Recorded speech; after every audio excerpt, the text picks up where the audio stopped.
up, fish tank people? FishTankTV.com, Dustin's Fish Tanks. We got Steve's pond. We got the inspiration for Steve's pond right here. This is Jim's pond. Jim, say hello. Hello. And we are sitting here talking about his probably 9,000 to 10,000 gallon pond. I'm gonna just take a step back and show this whole thing in its entirety. This whole thing is really, really wicked. Steve's been working with Jim on how to set up his little pond. He's the guy that had the inspiration for the skimmer. So check this out. Goes over here. He's also got a pretty sweet cabana over there. Fed us a beer and some popcorn. Sorry, so Jim, you're up here. I want to talk about this because a lot of people have been watching the creation of his pond. So you were telling me how you have it. You had a bunch of backfill and you basically wanted the 2-minute version of it is that you were trying to fill up over here by your pool, and so you were like, well, if I can just dam this up over here, I'll be all set. So then you had, how old is this pond? It's 20-some years old. I don't remember exactly what year I built it, but when we originally built the swimming pool, as we were filling to get the grade up into the pool, we were creating this natural kind of place for a pond. So I decided to keep buying topsoil. We just built a dam and basically filled it up with water. So since then I've rebuilt it completely. I put on all. Oh, you rebuilt it? I didn't know that. Yeah, I've totally rebuilt it since then. This is not the original pond. I learned a lot of lessons as a lot of people. All right. Well, what's lesson one? Because everyone says that they need to go bigger. And what was your first lesson? The main lesson I learned was getting your water level and getting your liner in level to, you know, the water's obviously going to seek level. Right. So, and I'm going to go over here and check out the fish while you're talking. So seeking level.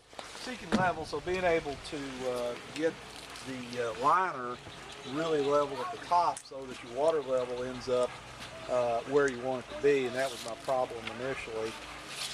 And then the second thing I did was add the better skimmer, or the skimmer in the waterfall system, which added the aeration and added the filter. My water has been much improved clarity ever since I put the system in. So did you have a skimmer at first or no? No, I did not have a skimmer. Okay. I had, back in those days, skimmers weren't available. Nobody ever thought of the idea of actually building a skimmer. So what we had was basically just a pump in the bottom of the pond, and then we were pumping it back through a waterfall over on this, directly across from from where you are right now. And then I decided to come up with a waterfall that you could see from inside the house, which is basically as you walk through the front door, the first thing you see, if you look all the way through the house, is the waterfall over there. I got you. Yeah, I didn't even show that yet. I want to get a picture of this. You need to show the stream for sure. I need to show the stream, but I want to show this massive koi. What's the name of your big koi? That's Hindi, short for Hindenburg. Hindenburg. That thing looks like a freaking Hindenburg too. Yeah, where'd that sucker go? Fish. It's probably there we are, right there. What's up, Hindi? That fish is awesome. That moose. Show that stream and waterfall. Oh, we'll get there. Don't you worry. We're doing long videos now. Hey, there's the tennis ball. One of the tennis balls you were looking for. Oh, that fish is wicked. A new tennis ball cannon. Yeah, I got to show that. That's a tennis ball cannon right over there. He's been shooting tennis balls off into his yard. It's pretty sweet. Great koi. So the fish tank viewers that I have, they've been hearing me talk about my blue heron, and you were telling me about how you had was it a mink? A mink. That came up. Had a mink come in the winter. If you do any research, you'll find them referred to as the wolves of the water gardens, because they're a completely carnivorous, basically aquatic mammal around this area. So they have the ability to swim under the ice and catch the fish. They get under there? Yeah, they swim under the ice and catch the fish when they're in a lethargic state. You know, during the winter. Walk with me as I go around here so they can see it. Metabolism is slowed down, and so they're able to catch them pretty easily. While we're looking at this, how many gallons you say you're running here? This is 5,000 gallons per hour. Wow. And that's about 150 gallon tank that's buried in the ground with. Down there? Yeah, under that water. There's 150 gallons underneath there. 150 gallons under there. Okay. That's supplied from the skimmer. And then I have it filled with lava rock and then some filter media. Can we check that out? Well, you can't really see it without lifting all that out. Is it a pain to do? It's really exactly the same thing that Steve's doing? has, okay. Yeah. So if you've seen it, that's what's basically under there. So how many pounds of lava rock would you say? I'd say there's probably lava rock's pretty lightweight, so it's probably only about 100 pounds. But a big mass of it though? Yeah, there's like 4 bags of it or something. So. Wow, well this is awesome, man. Steve told me to come out here and check it out, and I'm absolutely loving it.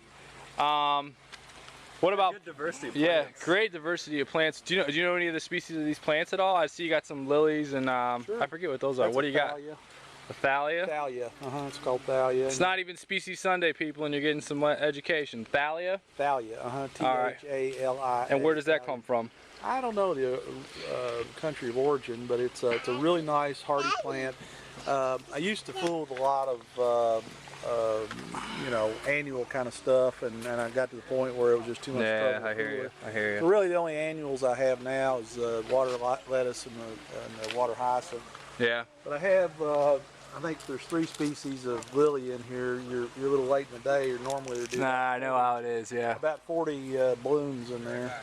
But No, you can see it's sweet though. And then I've got a lotus over there on the far side, which is not doing. All right, yet. so let me ask you this: how long does it take the lotus to freaking bloom? My lotus is taking forever. They should bloom pretty quick. I mean, How late in the season? Well, I'd say they'll start sending up buds here pretty soon. That one has gotten crowded by all the lilies. So they like a space, or? They like their own space, and I think partially it's a little shady now, a little more shady than it used to be. The trees have gotten Come bigger. over here. And then, I just got a lotus, so I'm all over it. I didn't get these frogs. Shoot! Oh, I didn't even think about that. Where are those? There's tons of frogs around here. Right over there where you just were by the skimmer. He was right there the whole time. See him over there by the skimmer? See him to the left. See that big square chunky rock? I'll mark him on the. Oh, I see him. There he is. Yeah, right at the bottom of that square. Yeah, on the corner of that square. yeah, see that, yeah, guys? Yeah. That's pretty sweet. I might actually zoom in on that guy. There we go. I have a lot of frogs in here. Down there. Yeah, here's one right here. Here you go. Here's 2 right here. These are green Oh, frogs. those are awesome, man. Yeah, these are green. See the frogs. frog, Nola? You see the frog? There's 2 of them right here. See 'em, There's honey? one right there. There's one right there. See it? See the frog, Nola? See it? See it right See there? the frog? There's another one. See him right here? Whoa. This is an arrowhead plant, which is a pretty nice, Yeah, those are cool. pretty nice little plant. What's the smaller lily you have here? That thing's called. It's not really a lily. You want a frog? You want Daddy catch you a frog? Quick, I'm not that quick. I can't. You've caught me off. I'm getting you too quick. What, it's not really a lily though? It's not really a lily. It's not a true lily. Something that just went down. Little frog. There he goes. There's another one coming out. Yep. That's sweet, man. I have 3 species of frogs primarily. I've got bullfrogs, green frogs, which is what these are, and I have pickerel frogs. So we have 3 different species in here. Oh, and toads. We have toads. Yeah, we have a lot of toads too. All right, well, the Jim. toads, of course, are not aquatic, but they're tadpoles around, Are. yeah. Their tadpoles are. So I mean, you've even got sweet little moss around here too. I'm looking down here and I'm seeing like moss and just awesomeness. There's everything. It's kind of a jungle. The lilies really need Yeah, I'm thinning stepping out. on something. All right, This is a nice plant. This is called sweet flag. sweet flag. Yeah, it doesn't bloom, but it's like a lily type. There was another frog. We just stepped on him practically. Sweet flag. Sweet flag. It's like the iris, but it doesn't bloom. I'm gonna walk behind you here. All right, so I got like I got 40 seconds left here. Give us what's the biggest mistake people make, and then what's the biggest advice you can give people? I guess if that's one and the same, that's fine. But what do you think the most? Well, I think the best thing, the thing I think everybody should strive for is to set up a biological pond rather than a chemically treated pond. Okay. I mean, so many people try to treat algae and treat water quality problems with chemicals, and I found that nature knows a lot more than we do. Haha, love it. Love it. I have a totally maintaining pond here that totally, it's never had any chemicals in it since I've rebuilt it. Okay. So it's really the way to go. Well. And I think build it, don't build it bigger than you can manage. I think if you've got one this size, it's a lot more work than people realize. Really? You do have to get into it. You do have to, fool with it some. And just keeping it clean is an issue. Well, you got it gorgeous, man. We're Steve and I actually brought our suits. We were debating about. He was thinking about hopping in it to grab a lily. So. Yeah, we're gonna grab some lilies out. I need to thin them out. It's choked out. You can't even see my fish because of the lilies. So. Well, no, there's a old Hindi or whatever. Yeah. Well, all right. Well, hey, appreciate it, all the viewers. Sweet pond, and thanks for having us out, man. All right. Glad you came out. Appreciate it.